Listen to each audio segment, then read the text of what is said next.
Olá, pessoal, tudo bem? Continuando a nossa aula a respeito de geometria, o nosso assunto hoje é polígonos. E para falar de polígonos, eu achei interessante a gente falar um pouquinho sobre artesanato. Artesanato é uma das maneiras de expressar a riqueza cultural de um povo. O Brasil, por ser um país formado por povos indígenas e povos vindos de diferentes regiões do mundo, como europeus, africanos, asiáticos, etc., possui uma grande diversidade cultural, o que contribui com o desenvolvimento de várias técnicas de artesanato. Uma dessas técnicas é a marchetaria, que consiste em arte de compor formas sobre superfícies planas utilizando diferentes materiais, como madeiras coloridas, metais e pedras. Vocês já devem ter visto esse tipo de caixinha, que é muito utilizado para guardar bijuterias ou outros objetos. O que eu queria que vocês prestassem atenção é nesses formatos que nós temos aqui.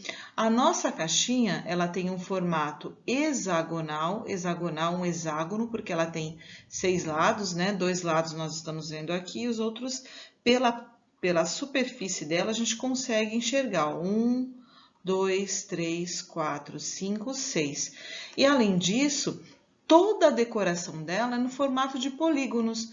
Então, nós temos quadriláteros, nós temos losangos, nós temos triângulos, nós temos diversas formas que estão aqui compondo a estampa dessa caixa. E na aula de hoje nós vamos falar a respeito disso, nós vamos falar a respeito de polígonos e vamos falar também a respeito dos seus ângulos. Tudo bem? Vamos lá? Nós vamos ver agora as partes que compõem o polígono. Então, observe, nós temos aqui um quadrilátero. Um quadrilátero porque ele tem 4 lados. A primeira coisa que nós vamos ver é o lado. Cada segmento do contorno de um polígono é um lado. Então, nós temos aqui, ó, primeiro lado, segundo lado, terceiro lado, quarto lado.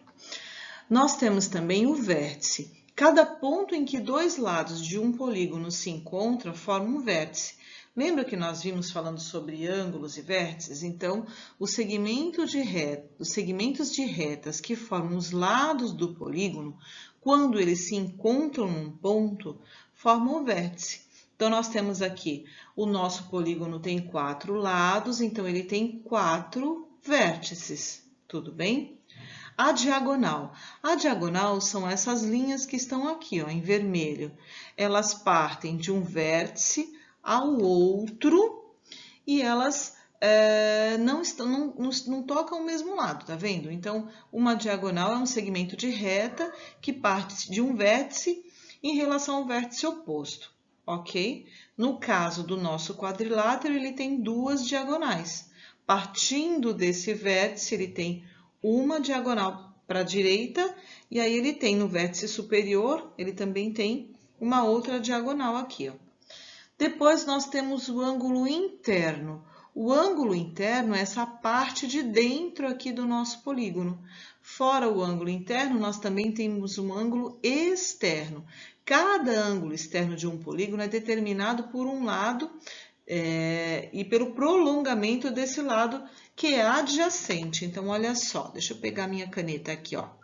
Então, nós temos o ângulo interno, que é essa parte aqui, ó, essa partezinha aqui de dentro, ó, que eu coloquei de azul. Esse é o ângulo interno. E o ângulo externo, ó, ele surge do prolongamento de um desses lados. Então, aqui, ó, nós temos um ângulo externo em vermelho. Observe que quando eu junto os 2 ângulos, ó, vou pegar o outro aqui. Quando eu junto um ângulo interno com o ângulo externo, eu tenho um ângulo de meia volta, um ângulo de 180 graus, um ângulo raso. Olha só. Então, o que nós temos num polígono? No polígono, ele tem os vértices, que são os ângulos que formam o nosso polígono. No caso de um triângulo, ele tem 3 vértices, 3 lados, 3 ângulos. Um quadrilátero, 4 lados, 4 vértices, 4 ângulos internos, ok? E aí a gente vai assim conhecendo os nossos polígonos. Vamos para mais uma informação? Os polígonos, pessoal, eles podem ser classificados de acordo com seus lados e com seus ângulos. Então, aqui nós temos uma tabelinha com os nomes dos polígonos que são mais utilizados, ok? Então, olha só. O menor polígono que existe é o triângulo. O triângulo, ele recebe esse nome porque ele tem 3 ângulos. Depois vem o quadrilátero. Quadrilátero, como o próprio nome diz, 4 lados. 4 lados, 4 ângulos. O pentágono, penta, 5, ele tem 5 ângulos, por isso pentágono. O hexágono ou hexágono, como as pessoas às vezes falam, né? O hexágono, ele tem 6 lados. 6 lados, 6 ângulos e 6 vértices. O heptágono, ele pode ser uma figura regular ou irregular, e aí nesse caso, ó, regular ou não regular, e aí nesse caso ele é um polígono não regular. Os lados dele não têm a mesma medida e os ângulos também não. Então, o heptágono, ele é uma figura que tem 7 ângulos, 7 lados, 7 vértices, ok? Depois, o octógono. O octógono tem 8 lados, 8 vértices, 8 ângulos, e assim sucessivamente.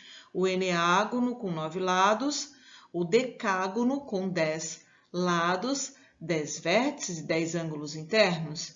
O undecágono, que tem 11 lados, 11 vértices e 11 ângulos externos. E assim sucessivamente, o dodecágono, e daí para frente, do 13 para frente, ele não tem nomes específicos. Então, a gente tem um polígono de 13 lados e assim sucessivamente. O mais conhecido, próximo, é o icoságono. O icoságono é um polígono que tem 20 lados. Olha que interessante. Ele tem 20 lados, 20 vértices, né? E 20 ângulos internos. Ok, pessoal? Então, a gente pode nomear os polígonos de acordo com a quantidade de lados, de vértices e de ângulos internos que ele possui. Ok? Vamos ver mais algumas informações a respeito dos polígonos? Além dos lados, dos vértices e dos ângulos, nós também podemos classificar um polígono em polígono convexo ou não convexo. Um polígono é chamado de convexo quando eu consigo traçar um segmento de reta sempre dentro desse polígono, sem passar por fora dele. Então, olha só, deixa eu pegar uma caneta preta aqui. Todas as vezes que eu consigo ligar, passar de um ponto a outro, traçar segmentos de reta sem passar por fora desse polígono, esse polígono é um polígono convexo. Agora, quando eu consigo traçar um segmento de reta de uma forma em que os dois pontos, ligar dois pontos com um segmento de reta, ó, que passe por fora desse polígono, eu digo que esse polígono é um polígono não convexo. Então, convexo, eu consigo traçar todos os segmentos na região interna desse polígono. E ele é um polígono não convexo quando eu consigo colocar dois pontos, ligar dois pontos diferentes e ainda passar por fora desse desenho. Então, nesse caso, no caso aqui do nosso exemplo 2 aqui, ele é um polígono não convexo. Olha só, porque eu consigo, ó, traçar um segmento de reta do ponto A ao ponto B e passar por fora do desenho dessa região desse polígono. Agora, mais uma informação importante. Quando um polígono possui todos os lados, todos os ângulos internos com medidas iguais, nós dizemos que esse polígono é um polígono regular. E aí nós temos o exemplo de um hexágono regular, olha só. Todos os lados dele têm a mesma medida, todos são iguais a 2 centímetros, e todos os ângulos internos dele também têm medidas iguais, todos iguais a 120 graus. Então, nós dizemos que um polígono é regular quando todos os lados dele têm a mesma medida e, consequentemente, todos os ângulos também são iguais. Tudo bem, pessoal? O nosso último assunto é a respeito do ângulo externo de um polígono. Tô vendo que é bem tranquilinho, né? Falar a respeito de polígono, conhecer os seus elementos, as suas nomenclaturas, é uma aula bem tranquila e bem gostosa de você depois fazer as atividades. Olha só, em qualquer polígono, o ângulo interno e o ângulo externo adjacente a ele somam sempre 180 graus. O que quer dizer isso? Eu peguei aquele hexágono regular que nós vimos na tela anterior. Olha só, nós temos um hexágono regular, todos os lados dele têm a mesma medida e todos os ângulos têm 120 graus. O que está dizendo aqui? Que em qualquer polígono, o ângulo interno, o ângulo de dentro dele, e o ângulo externo adjacente é aquele que está juntinho nele, ó, quando eu prolongo aqui através dessa linha pontilhada, esse ângulo interno com o ângulo externo, eles somam sempre 180 graus. Então, se eu perguntar para você, qual é o ângulo externo desse polígono, o que está marcadinho ali, basta você pensar no seguinte, ó, o ângulo interno com o ângulo externo, ó, quando eu traço o ângulo externo desse polígono, ó, eu vou formar um ângulo raso, ou seja, um ângulo de 180 graus, olha só, não é isso, ó? Nós temos aqui um ângulo de 180 graus. E esse ângulo de 180 graus fica fácil, porque eles são suplementares. Quando dois ângulos somam 180 graus, eles são suplementares. Neste caso, se o ângulo interno mede 120 graus, então o ângulo externo medirá quanto? 180 menos 120, é um cálculo mental, 180 menos 120 dá 60 graus. Então, esse ângulo externo adjacente ao ângulo de 120 graus, ele mede 60 graus. Olha mais um exemplo aqui, ó. Nós temos um quadrilátero e ele não é regular, porque as medidas dos seus lados são diferentes e os ângulos também, ó. O ângulo P mede 80 graus, o ângulo Q mede 115. Deixa eu pegar a ponteira aqui, porque aí eu vou mostrando para vocês. Olha só, de novo. O ângulo P mede 80 graus, o ângulo Q mede 120. Eu não sei o ângulo Z. Será que eu não sei o ângulo Z? O ângulo X eu também não sei. Quanto será que eles medem? Eu não tenho o ângulo interno, mas eu tenho o ângulo externo. E a soma dos dois, ó, dá 180 graus.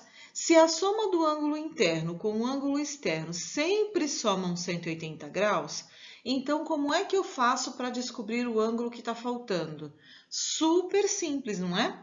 Olha só, para achar o ângulo X, ó, vou colocar aqui, ó, o ângulo X, ele vai ser igual a 180 graus menos 95 graus. X será igual a 180 menos 95 dá 85 graus. Então, ó, achamos o ângulo X. Então, esse ângulozinho aqui mede 85 graus. E se eu somar 85 mais 95 dá 180 graus. Tudo bem? Vamos agora para o ângulo Z. A ideia é a mesma. Se o ângulo externo aqui mede 100 graus, o ângulo interno, que é o ângulo Z, quanto vai medir? Observe o formato que esse ângulo tem, ó. Esse ângulo, ele é um ângulo raso. Como é que eu faço? Z será igual a 180 graus menos 100 graus. Esse é um cálculo, mais uma vez, mental. 180 menos 100 graus, eu terei um ângulo de 80 graus. Então, esse ângulo externo Z, ó, ele mede 80 graus. Tudo bem? E 80 mais 100 também dá 180 graus. Vamos para os exercícios, pessoal? Os nossos exercícios, eles são muito de observação. Então, pegue o livro, volte nas páginas anteriores, dá uma olhada nos exemplos que tem ali, naquilo que a gente falou, assiste a videoaula novamente, que eu tenho certeza que vai ser bem tranquilo. São mais questão de observações, qual é a nomenclatura, qual é a medida do ângulo externo. Eu tenho certeza que vocês vão tirar de letra, ok? E assim, pessoal, terminamos a nossa aula de hoje. Com certeza vocês vão arrasar nas atividades. Beijos e até a próxima aula. Tchau!